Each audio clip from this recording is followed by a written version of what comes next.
ఎడారిలో సెలయేర్లు ఏప్రిల్ 8. నేనెప్పుడు బలహీనుడనో అప్పుడే బలవంతుడను గనుక క్రీస్తు నిమిత్తం నాకు కలిగిన బలహీనతల్లోనూ, నిందలలోనూ, ఇబ్బందులలోనూ, హింసలలోనూ, ఉపద్రవములలోనూ నేను సంతోషించుచున్నాను. 2 కొరింథీ 12:10. ఈ వచనాన్ని ఉన్నదున్నట్టుగా తీసుకుంటే వచ్చే అర్థం ఒళ్ళు గగురుబాటు కలిగించేంత స్పష్టంగా ఉంటుంది. దీని వెనుక ఉన్న భావన శక్తి ఓ పట్టాన గ్రహింపులోకి రాదు.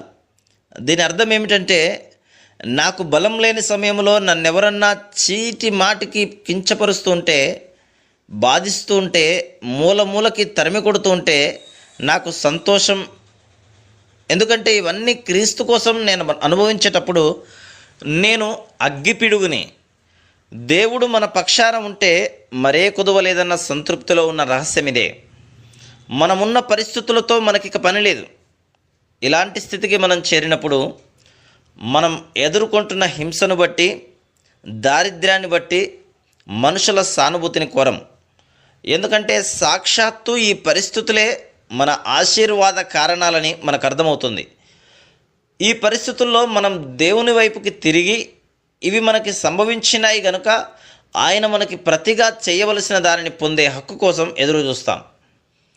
స్కాట్లాండ్ దేశంలో ఈ మధ్య తనువు చాలించిన ప్రఖ్యాత అంధస్వార్థకుడు జార్జ్ మాల్థసన్ ఓసారి ఇలా అన్నారు: ప్రభు, నాలో నీ ఉంచిన ముళ్ళు విషయం నీకెన్నడూ కృతజ్ఞతను అర్పించలేదు. నాకిచ్చిన గులాబీల కోసం చాలాసార్లు నిన్ను స్తుతించాను, కానీ ముళ్ళు కోసం ఒక్కసారి కూడా స్తుతించలేదు. నేను మోస్తున్న సిలువకి ప్రతిఫలంగా రాబోయే లోకంలో నాకు దొరికే ప్రతిఫలం కోసమే ఎదురు చూశాను, కానీ ఇప్పుడు మోస్తున్న సిలువే నాకు ఇప్పుడే మహిమకరమైన దీవెన అని గ్రహించలేకపోయాను. నీ సిలువ మహత్యాన్ని నాకు తెలియచేయి. నా ముళ్ళులోని విలువను నాకు తెలియచెప్పు.